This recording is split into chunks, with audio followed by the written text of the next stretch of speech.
All right, Tony, and we're back.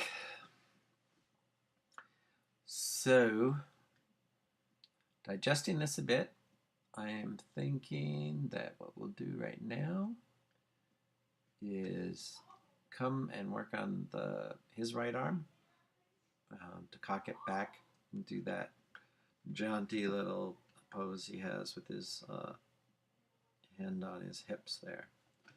So in the top view here, I'm going to use the mouse and the control key to zoom out a bit so I can see more of his torso, using the shift and the mouse to get it back in full camera view here.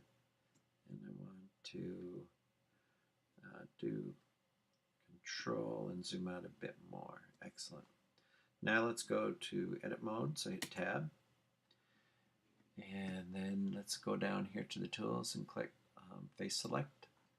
We're going to click this face that is part of his arm. And right out of the gate, I'm going to come to the top view. I'm going to rotate it by hitting the R key. I'm going to rotate it a little bit towards his back. And then with the G key, I'm going to drag it back a little bit. And then I'm going to extrude it like so. And then I'm going to hit R to rotate that. And G to drag that back a bit. Excellent. Now I'm going to see if I can select this plane there. Yeah, okay. So do you see what I did there? Let me do that again. So if you just get your cursor over the edge of a face and you right click, oops, that did not work. It's a better way to do what I'm trying to do. So let's go to the edge select tool down here and then hover over an edge and hold down the option key as you right click, and it will select what's called an edge loop. It will select all the connected edges. Then I'm going to come over here, do it again, but first I'll do the option, I'll do a shift. Oh, that's not going to work. Hang on a second.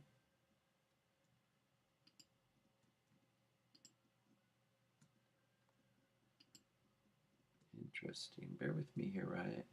Ryan. Tony, it's not recognizing the edge select on, at least not the loop select on this face, which is unusual.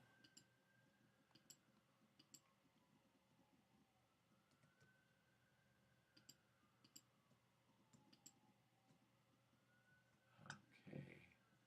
Honestly, not sure why that's happening.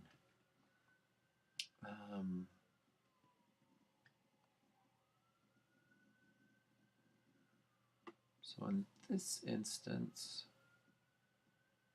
I think I will just do the option edge select, so we get that loop there, and then we'll just shift select to add the rest of these edges. I don't want that one. So when you get one you don't want, you can just click on it again with the shift key and it will deselect it. I'm going to come down to the front view so I can get that face I want.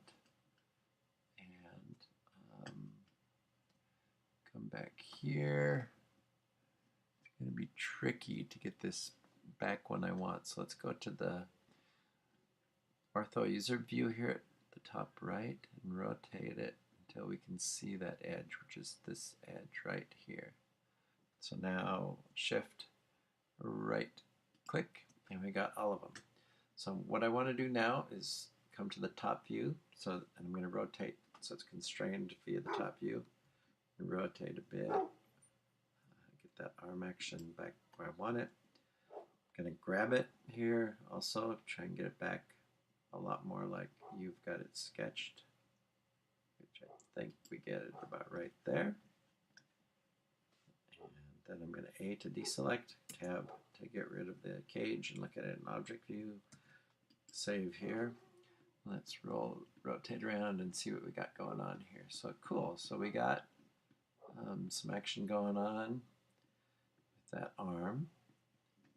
Now I want to look at just your sketch completely unobstructed. So I'm going to show you another technique just to quickly look at the sketch, and that is by making the object go away. as long as it's selected, you can just hit the H key for hide, and then you have to do Option H to unhide. So I'm going to hit the H key, and it's gone now. And I just wanted to look at this area here, kind of get an understanding of what's happening. And then now that I've done that, I kind of have a rough idea of what our next step is going to be. I can do Option H, and then brings back the object. So let's look at this here. So we got a little bit of that same flattening happening here, but not as extreme as the other one. But we also haven't created the elbow joint yet, right? We've just been focusing on the shoulder into the upper arm. So let's take a look at that. Again, hit Tab to go into the model view, or the edit view, my apology.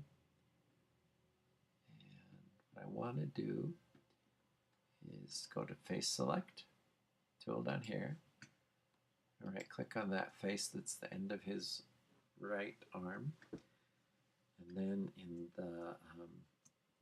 this user view, I'm going to rotate the view so that that plane becomes almost an edge. Like so. And then I want to rotate it clockwise, and that'll help fatten it up, so to speak. So hit R, drag a little bit, stop there, and hit A to deselect. I'm going to look at this. Looking pretty good. Now I'm going to go to Edge Select, because I want to bring this edge right here that is the end of his arm. But that is not it. It is right here. There we go.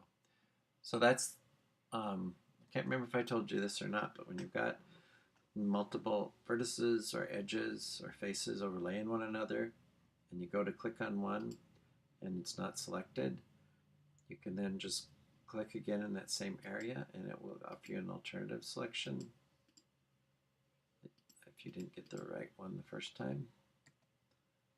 And, right now it just wants to prove me wrong when we literally just did this a second ago.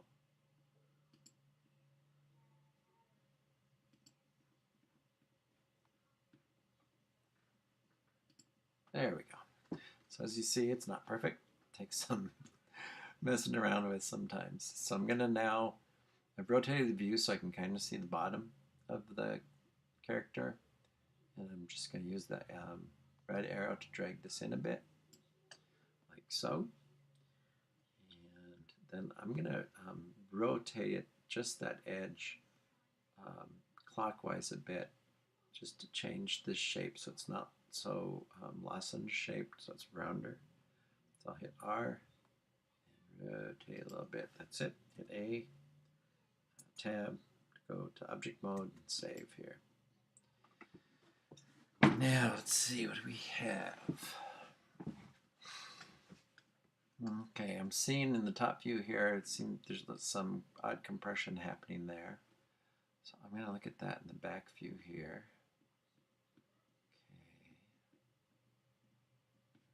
Okay. So here I'm going to make a big leap, and we're going to go off the roadmap a little bit in that for the time being I'm going to stop referring to your sketch, because now I'm just going to kind of use, you know, my basic knowledge of anatomy and make some like organic changes to the shapes that hopefully will make it feel more like a living creature than these odd shapes we have right now. So I will save. I'm gonna pause this recording and start a new one, and we'll go into that.